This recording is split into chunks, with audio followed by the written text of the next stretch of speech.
ഇന്ദ്രജിത്തിൻ്റെ മകളായ പ്രാർത്ഥന സോഷ്യൽ മീഡിയയിൽ സജീവമാണ്. വിദേശത്തെ മ്യൂസിക് പഠനം കഴിഞ്ഞ് അടുത്തിടെയായിരുന്നു താരപുത്രി കേരളത്തിലേക്ക് തിരിച്ചെത്തിയത്. ആഗ്രഹിച്ച കോഴ്സ് അവളായിട്ട് തന്നെ തിരഞ്ഞെടുത്തത്. അഡ്മിഷന് വേണ്ട കാര്യങ്ങളും അവൾ തന്നെ സെറ്റാക്കി. ഇന്ദ്രനും പൂർണിമയും ഒന്നും അറിഞ്ഞിട്ടില്ല. പഴയതുപോലെയല്ല, ഇന്ന് മക്കൾ അവർക്ക് വേണ്ടതെല്ലാം തിരഞ്ഞെടുത്തോളും എന്ന് മല്ലിക സുകുമാരൻ പറഞ്ഞിരുന്നു. കേരളത്തിൽ മ്യൂസിക് ഷോ ഉണ്ടാവുമ്പോഴെല്ലാം പാത്തു വിളിക്കാറുണ്ട്. അമ്മൂമ്മ വരുമോ പാട്ട് കേൾക്കാൻ എന്നൊക്കെ ചോദിക്കാറുണ്ട്. ഈ ഇംഗ്ലീഷ് പാട്ടൊന്നും കേൾക്കാൻ ഞാനില്ല മോളെ എന്നാണ് അവളോട് ഞാൻ പറയാറുള്ള മറുപടിയെന്നും അവർ പറഞ്ഞിരുന്നു. വസ്ത്രധാരണത്തിൻ്റെ പേരിൽ കുറേയധികം പഴി കേൾക്കേണ്ടി വന്നിട്ടുണ്ട് പ്രാർത്ഥനയ്ക്ക്. സൈബർ അറ്റാക്കും നേരിട്ടിട്ടുണ്ട്. പ്രാർത്ഥന തന്നെയാണ് അതേക്കുറിച്ച് എന്നോട് പറഞ്ഞത്. അവൾ ക്ഷീണിച്ചപ്പോൾ ഇങ്ങനെ കൊച്ചിന് എന്തോ പറ്റിയെന്നൊക്കെയുള്ള ചോദ്യങ്ങൾ വരുന്നുണ്ടെന്ന് എന്നൊക്കെ പറഞ്ഞിരുന്നു.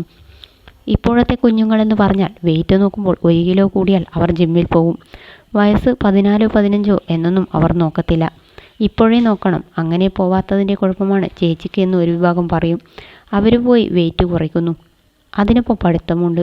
ബാംഗ്ലൂരിലൊക്കെ പഠിക്കുമ്പോൾ ഹോസ്റ്റലിലല്ലേ നിൽക്കുന്നത്, വീട്ടിലെ ഫുഡൊന്നും അല്ലല്ലോ.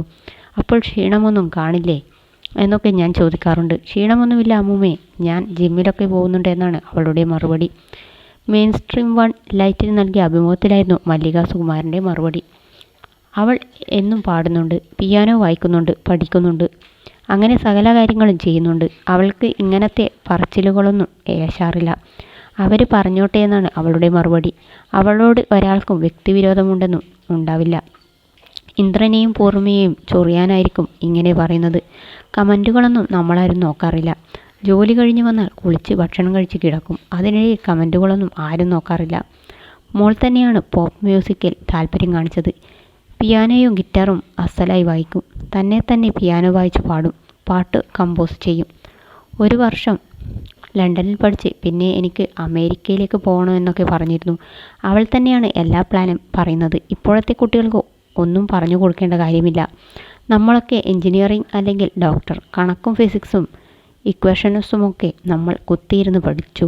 എന്തിനാണോ എന്തോ ലണ്ടനിലെ യൂണിവേഴ്സിറ്റി കണ്ടുപിടിച്ച് അവിടേക്ക് അപേക്ഷ അയച്ചതൊക്കെ അവളാണ്. നന്നായി പഠിക്കുന്ന കുട്ടികളാണ്. അത് കഴിഞ്ഞ് ഇവിടെ വന്ന് വേറെ കോഴ്സ് പഠിക്കുന്നു. അതുപോലെ കുറേ പരിപാടികളൊക്കെ ചെയ്യുന്നു. ഒരുപാട് ഫാൻസൊക്കെ ഉണ്ട്. കുട്ടിക്കാലം മുതലേ അവൾ ആഗ്രഹിച്ചത് ഈ മേഖലയിലായിരുന്നു. പ്രാർത്ഥന ഞങ്ങളുടെ കുടുംബത്തിലെ കുട്ടിയല്ലേ, അവൾക്ക് ഇതൊന്നും ഒരു കാര്യമേ അല്ല. അച്ഛനും അമ്മയും ഞങ്ങളുമെല്ലാം അവളോടൊപ്പം തന്നെയുണ്ടെന്നാണ് മല്ലിക പറഞ്ഞത്.